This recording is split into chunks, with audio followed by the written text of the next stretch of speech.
నిన్నేం చేశారు?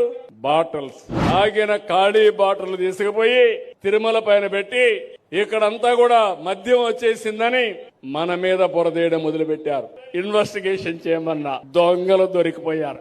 ఆ దగ్గరున్నటువంటి సీసీ కెమెరాలతో కాకుండా దూరంగా ఉన్నటువంటి సీసీ కెమెరాల ఫుటేజ్ తో కోటి అనే వ్యక్తి ఫోన్ తో వీడియో తీస్తున్న అరాచకాన్ని తెలపటం కోసమని వీడియో తీయడానికి వంగినటువంటి దాన్ని కోటినే బాటిల్స్ పెట్టినాడు అన్నటువంటి విషయంగా పోలీస్ శాఖ వారు ఆ సీసీ ఫుటేజ్ ని చూపుతున్నారు. ఛాలెంజ్ చేస్తున్నా ఈ రోజున మేము చేసినామని చెప్తున్నారు కదా, ఆ అరగంట పాటు ఏం జరిగిందో మొత్తం దగ్గరున్నటువంటి సీసీ ఫుటేజ్ ని బయట పెట్టమని చంద్రబాబు నాయుడు ప్రభుత్వానికి సవాలు విసురుతున్నా.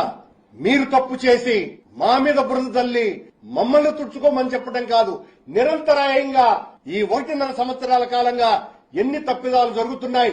కోటి, నవీన్ లేదా మోహన్ కృష్ణ ఈ విషయాన్ని బయట పెట్టిన తరువాత నిజం చెప్పండి, మీ అంతరాత్మల్ని ప్రశ్నించుకొని సమాధానమిచ్చుకోండి. ఆ తరువాత దాదాపు 25 గోనె సంచులకు ఖాళీ బాటర్లు దొరికింది నిజమా కాదా?